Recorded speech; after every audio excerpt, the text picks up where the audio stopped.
Hello everyone, good morning to all of you and welcome back to my channel. आज है 8 अप्रैल और आज हम 7 और 8 अप्रैल से रिलेटेड जितने भी इंपॉर्टेंट क्वेश्चन हैं उन सभी को इस वीडियो में कवर करेंगे। यदि आपको इस वीडियो की पीडीएफ चाहिए तो आप हमारे डिस्क्रिप्शन बॉक्स से डाउनलोड कर सकते हैं। वीडियो को शुरू करने से पहले वीडियो को लाइक कर दें और जो चैनल पर नहीं है चैनल को सब्सक्राइब कर लें, बेल आइकन को प्रेस कर लें ताकि हमारे वीडियो की नोटिफिकेशन आप तक पहुँच सके। फर्स्ट क्वेश्चन है, विश्व स्वास्थ्य दिवस कब मनाया जाता है? आंसर है ऑप्शन डी, 7 अप्रैल को विश्व स्वास्थ्य दिवस मनाया जाता है। और ये विश्व स्वास्थ्य संगठन वर्ल्ड हेल्थ ऑर्गेनाइजेशन हर साल 7 अप्रैल को अपनी स्थापना दिवस के मौके पर विश्व स्वास्थ्य दिवस मनाता है। और इस दिन को कई जगह पर मेडिकल कैंप लगाए जाते हैं। इस दिन को मनाने की शुरुआत हुई थी 1950 में विश्व स्वास्थ्य संगठन द्वारा की गई थी। इसका मुख्य उद्देश्य है वैश्विक स्वास्थ्य और उससे जुड़ी समस्याओं पर विचार करना। WHO वर्ल्ड हेल्थ ऑर्गेनाइजेशन की स्थापना हुई थी 7 अप्रैल 1948 में और इसका हेडक्वार्टर है जिनेवा, स्विट्जरलैंड में। इसके महानिदेशक हैं इथियोपिया के डॉक्टर टेड्रोस एड्रेनोम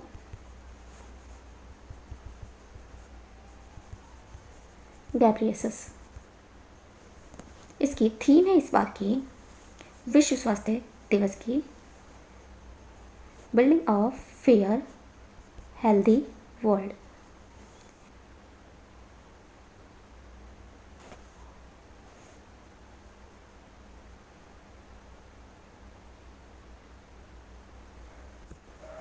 बाकी ऑप्शंस को देखें तो 4 अप्रैल को मनाया गया है अंतर्राष्ट्रीय खाद्यान्न जागरूकता दिवस और 5 अप्रैल को मनाया गया है समता दिवस और इसी दिन मनाया गया है राष्ट्रीय सामुदायिक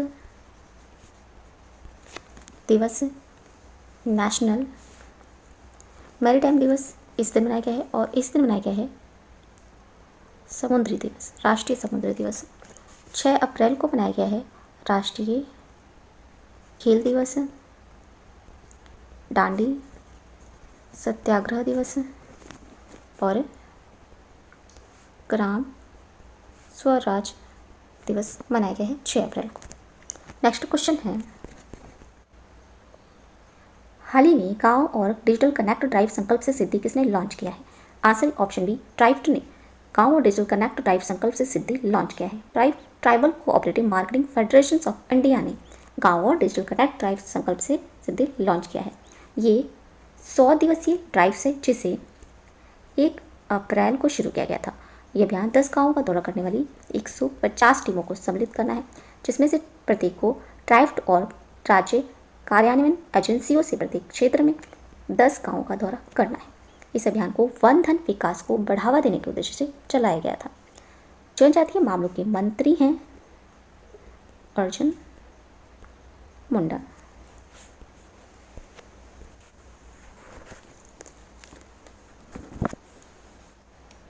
नेक्स्ट क्वेश्चन है, हाल ही में वैज्ञानिक अनुसंधान के लिए 30वें जीडी बिरला पुरस्कार के लिए चुना गया है। उनका नाम है, आंसर ऑप्शन सी, प्रोफेसर सुमन चक्रवर्ती को। इंजीनियरिंग विज्ञान में उनके उत्कृष्ट योगदान के लिए वैज्ञानिक अनुसंधान के लिए 30वें जीडी बिरला पुरस्कार और सस्ती स्वास्थ्य सेवाओं के लिए विकासशील प्रौद्योगिकियों में इसके अनुप्रयोगों के लिए चुना गया है। वह भारतीय प्रौद्योगिकी संस्थान IIT खड़गपुर के मैकेनिकल इंजीनियरिंग विभाग में एक संकाय सदस्य हैं। जीडी बिरला पुरस्कार की स्थापना हुई थी 1991 में और ये पुरस्कार विज्ञान और प्रौद्योगिकी की किसी भी शाखा में उनके मूल और उत्कृष्ट योगदान के लिए 50 साल से कम आयु के प्रख्यात भारतीय वैज्ञानिकों को मान्यता देता है। और इस पुरस्कार में 5 लाख रुपए का नकद पुरस्कार शामिल है। इसके अध्यक्ष हैं भारतीय राष्ट्रीय विज्ञान अकादमी के अध्यक्ष प्रोफेसर चंद्रिमा शाह।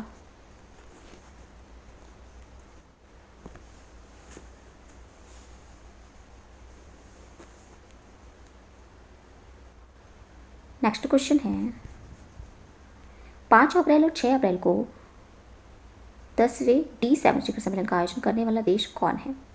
आंसर है ऑप्शन बी बांग्लादेश। 5 और 6 अप्रैल को 10वें D7 शिखर सम्मेलन का आयोजन करने वाला देश है। ये है बांग्लादेश और बांग्लादेश की राजधानी है ढाका। यहाँ के राष्ट्रपति हैं अब्दुल हामिद और यहाँ के प्रधानमंत्री हैं शेख हसीना। मुद्रा है बांग्लादेश की टका। बांग्लादेश का सर्वोच्च नागरिक पुरस्कार है जिसका नाम है स्वाधीनता पुरस्कार। और बांग्लादेश, भारत और बांग्लादेश के बीच मैत्री सेतु का उद्घाटन किया गया है और ये बांग्लादेश के रामगढ़ से जोड़ने वाली फेनी नदी पर 1.9 किलोमीटर लंबे पुल का निर्माण 133 करोड़ रुपए की लागत से किया गया है। प्रधानमंत्री नरेंद्र मोदी जी ने देश के युवाओं के लिए स्वर्ण जयंती छात्रवृत्ति शुरू की है और हाल ही में भारत और बांग्लादेश के बीच मिताली एक्सप्रेस नई यात्री ट्रेन को शुरू किया गया है। नेक्स्ट क्वेश्चन है, हाल ही में 2020 association for computing machinery AM Turing award, जिसे औपचारिक रूप कंप्यूटिंग का नोबेल पुरस्कार कहा जाता है, किन लोगों के बीच साझा किया गया है? आंसर है ऑप्शन सी उपरोक्त दोनों। अल्फ्रेड अहो, ये Lawrence Gussman professor emeritus of computing science Alfred V Aho ने 2020 association for computing machinery MN Turing award, जिसे औपचारिक रूप से कंप्यूटिंग का नोबेल पुरस्कार कहा जाता है, ये अहो ने अपने लंबे समय के सहयोगी जिनका नाम है जेफरी डेविड अल्मेंस के साथ पुरस्कार साझा किया है। ट्यूरिंग अवार्ड गूगल इंक के द्वारा प्रदान की गई वित्तीय सहायता $1 मिलियन का ये पुरस्कार प्रदान करता है और इसका नाम एलन M ट्यूरिंग के नाम पर रखा गया है, जो ब्रिटिश गणितज्ञ हैं और इन्होंने गणितीय नींव और कंप्यूटिंग की सीमाओं को स्पष्ट किया है।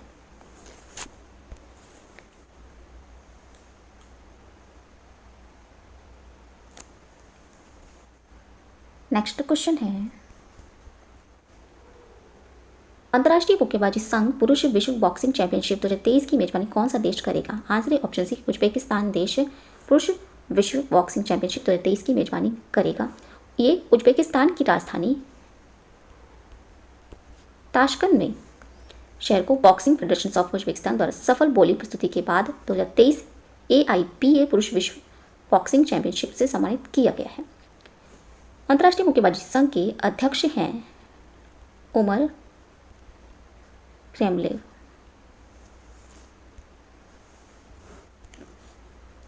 ये है उज्बेकिस्तान देश और उज्बेकिस्तान देश की राजधानी है ताशकंद। यहाँ के राष्ट्रपति हैं शावकत मिर्जियोयेव और मुद्रा यहाँ की उज्बेकिस्तान सोम। नेक्स्ट क्वेश्चन है, हाल ही में विश्व bank Asian infrastructure investment bank ने किस राज्य को $300 मिलियन के ऋण को मंजूरी दी है? आंसर ऑप्शन बी पंजाब राज्य को $300 मिलियन के ऋण को मंजूरी दी है। इस परियोजना का उद्देश्य है पीने के पानी की गुणवत्ता सुनिश्चित करना और अमृतसर और लुधियाना के लिए पानी के नुकसान को कम करना है। इस संपूर्ण परियोजना को IBRD, विश्व bank USD 150 million, Asian infrastructure investment bank और पंजाब सरकार USD 90 मिलियन द्वारा सह वित्त पोषित किया गया है। एशियन इंफ्रास्ट्रक्चर इन्वेस्टमेंट बैंक के अध्यक्ष हैं जिन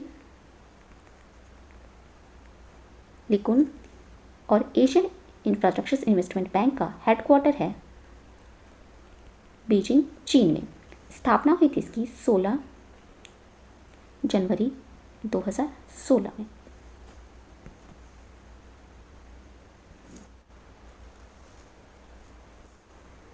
ये है पंजाब राज्य और पंजाब राज्य की राजधानी है चंडीगढ़। हरियाणा राज्य की राजधानी भी चंडीगढ़ ही है।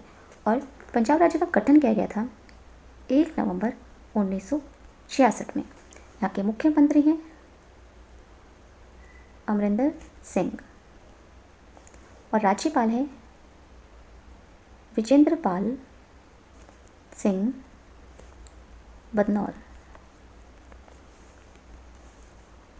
पंजाब राज्य में ही हर घर पानी हर घर सफाई मिशन लॉन्च किया गया है।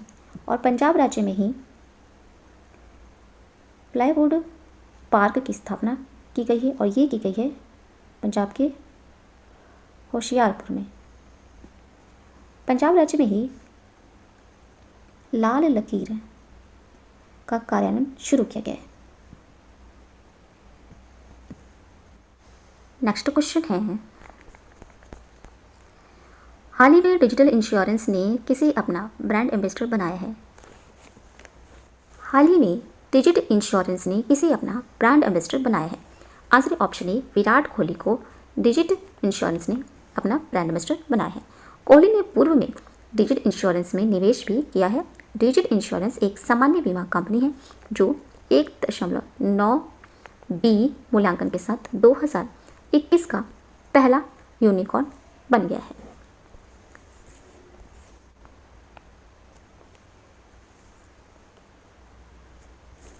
नेक्स्ट क्वेश्चन है, हाल ही में प्रकाशित पुस्तक Manohar Parrikar brilliant mind simple life के लेखक कौन है? Answer option B, Nitin Gokhale Manohar Parrikar brilliant mind simple life के लेखक हैं। इस पुस्तक को ब्लूम्सबरी द्वारा प्रकाशित किया गया है और ये मनोहर पारिकर के व्यक्तित्व, पुरुष, राजनीतिज्ञ और देशभक्त के बारे में वर्णन करने की कोशिश की गई है इस पुस्तक में। नितिन गोखले एक प्रसिद्ध लेखक, मीडिया ट्रेडर और एक विशेष रक्षा संबंधी वेबसाइट भारतशक्ति.in और स्टार्ट न्यूज़ ग्लोबल.com के संस्थापक हैं।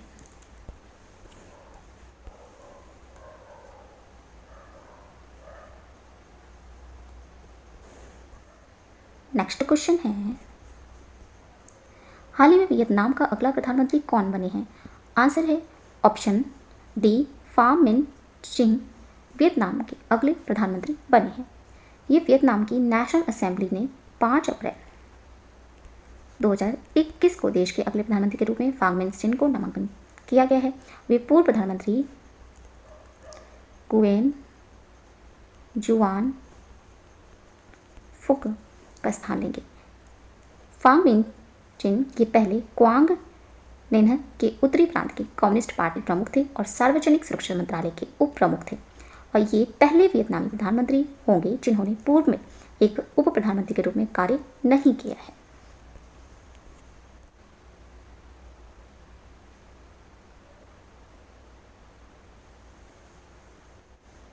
ये है वियतनाम देश और वियतनाम देश की राजधानी है हनोई। यहाँ के राष्ट्रपति हैं डुएन फू त्रोंग।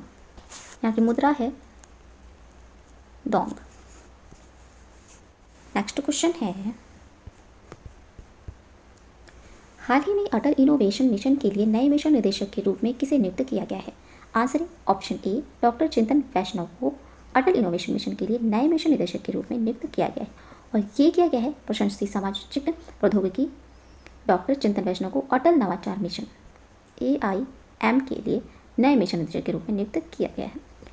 AIM नीति आयोग के तत्वाधान में भारत सरकार की एक प्रमुख पहल है और वह श्री रामनाथन रमन से पदभार संभाल रहे हैं और ये जून 2017 से AIM के पहले मिशन निदेशक के रूप में कार्य कर रहे थे।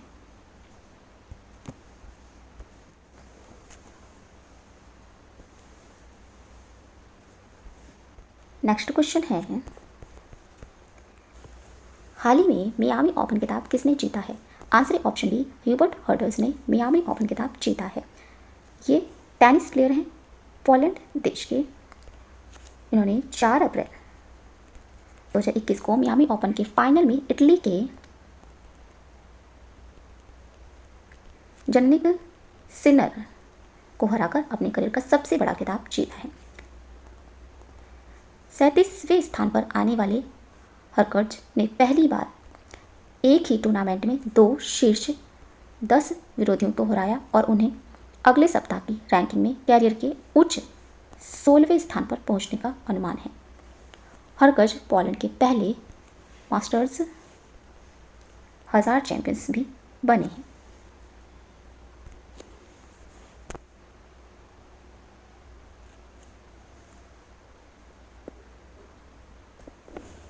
नेक्स्ट क्वेश्चन है, हाल ही में किस देश की इमारत लक्था सेंटर को एम्बोरिस स्काई स्क्रैपर्स पुरस्कार 2019 से सम्मानित किया गया है? आंसर है ऑप्शन सी, रूस देश की इमारत लक्था सेंटर को एम्बोरिस स्काई स्क्रैपर पुरस्कार 2019 से सम्मानित किया गया है। लक्था सेंटर 87 मंजिला इमारत है जिसे बनने में कुल 6 साल लगे हैं और ये यूरोप की सबसे ऊंची इमारत है। सुपर टाल गगनचुंबी इमारत की ऊंचाई 462 मीटर है और यूरोप की सबसे ऊंची इमारत और साथ ही दुनिया की ये 13वीं सबसे ऊंची इमारत बन गई है।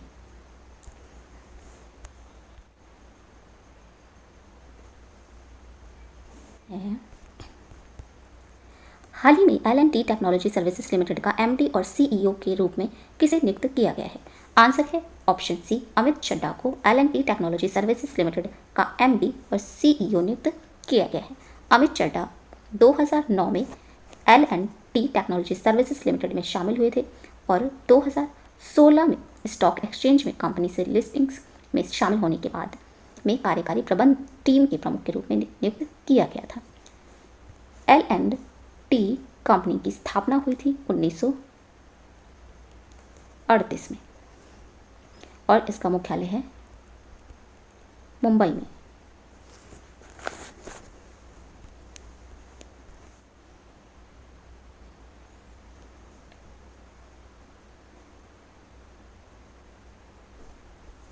तो क्वेश्चन है, हाल ही में 47वें G7 शिखर सम्मेलन की अध्यक्षता कौन सा देश करेगा? आंसर ऑप्शन बी, इंग्लैंड देश 47वें G7 शिखर सम्मेलन की अध्यक्षता करेगा। नेक्स्ट क्वेश्चन है, हाल ही में वेट 365 की महिला CEO कौन है जिन्होंने सैलरी के मामले में सुंदर पिचाई को पीछे छोड़ा है? हाल ही में वेट 365 की महिला CEO कौन है जिन्होंने सैलरी के मामले में सुंदर पिचाई को पीछे छोड़ा है? Answer option A, Dennis Coates. ये 365 की महिला CEO है जिन्होंने सैलरी के मामले में सुंदर पिचाई को पीछे छोड़ा है। नेक्स्ट क्वेश्चन है, हाल ही में स्लोवाकिया देश के नए प्रधानमंत्री कौन बने हैं? आंसर है ऑप्शन ए, एडवाई हैगर स्लोवाकिया देश के नए प्रधानमंत्री बने हैं। नेक्स्ट क्वेश्चन है, हाल ही में लॉन्च पुस्तक राइजिंग अ ह्यूमनिस्ट कॉन्शियस पैराडिग्म्स इन इंक्रीजिंगली फ्रेगमेंटेड वर्ल्ड के लेखक कौन है? आंसर ऑप्शन सी, उपरोक्त दोनों मनीषा पाठक सलाट और किरण भाटिया राइजिंग अ ह्यूमनिस्ट कॉन्शियस पैराडिग्म्स इन इंक्रीजिंगली फ्रेगमेंटेड वर्ल्ड के लेखक हैं। नेक्स्ट क्वेश्चन है, हाल ही में BCCI भ्रष्टाचार निरोधक इकाई के नए प्रमुख कौन बने हैं? Answer option A, Shabbir Hussain Shekhadam Khandwawala BCCI भ्रष्टाचार निरोधक इकाई के नए प्रमुख बने हैं।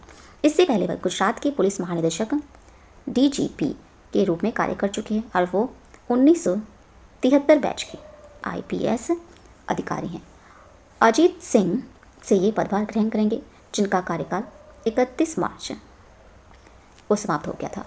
2010 के अंत में गुजरात DGP के रूप में सेवानिवृत्त होने के बाद खंडवाला ने SR समूह के साथ सलाहकार के रूप में काम किया और केंद्र सरकार की लोकपाल खोज समिति का भी ये हिस्सा थे। शबीर हुसैन शेखामंद खंडवाला BCCI के सचिव हैं जय शाह और इसके अध्यक्ष हैं सौरभ गांगुली। इसका मुख्यालय है मुंबई में और स्थापना हुई थी इसकी BCCI की स्थापना हुई थी 1928 में।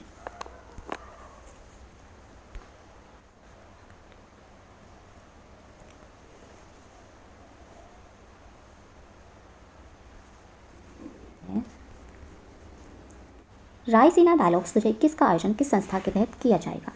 आंसर है ऑप्शन सी, विदेश मंत्रालय के तहत रायसीना डायलॉग प्रोजेक्ट किसका आयोजन किया जाएगा। ऑब्जर्वर रिसर्च फाउंडेशंस और विदेश मंत्रालय संयुक्त रूप से रायसीना डायलॉग्स का आयोजन करते हैं।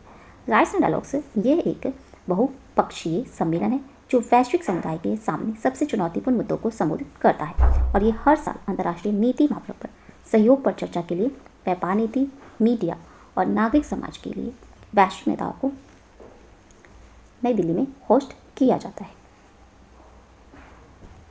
नेक्स्ट क्वेश्चन है, किस देश ने बेकाल झील में बेकाल GVT नामक दुनिया के सबसे बड़े पानी के नीचे न्यूट्रिनो टेलीस्कोप लॉन्च किया है। आंसर है ऑप्शन सी, रूस देश ने बेकाल झील में बेकाल GVT नामक दुनिया के सबसे बड़े पानी के नीचे न्यूट्रिनो टेलीस्कोप लॉन्च किया है। GVT gigaton volumes detector launch किया गया है और इस टेलीस्कोप का निर्माण 2016 में शुरू हुआ था ताकि न्यूट्रिनोस नामक मायावी मौलिक कणों का विस्तार से अध्ययन किया जा सके।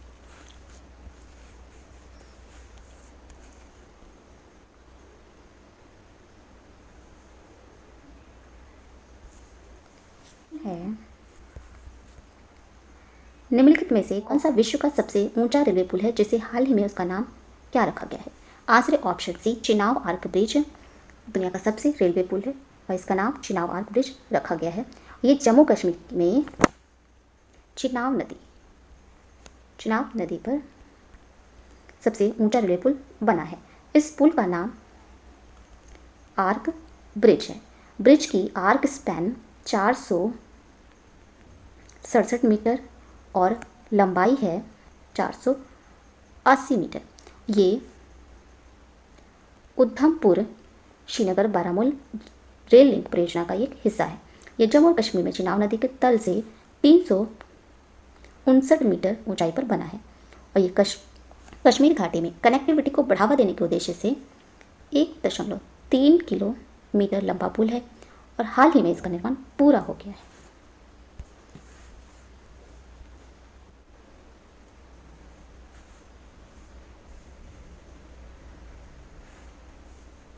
ये थे आज के इंपॉर्टेंट करंट अफेयर्स। अगर ये वीडियो अच्छा लगा हो तो प्लीज़ हमारे चैनल को लाइक, शेयर एंड सब्सक्राइब जरूर करें। Thank you so much.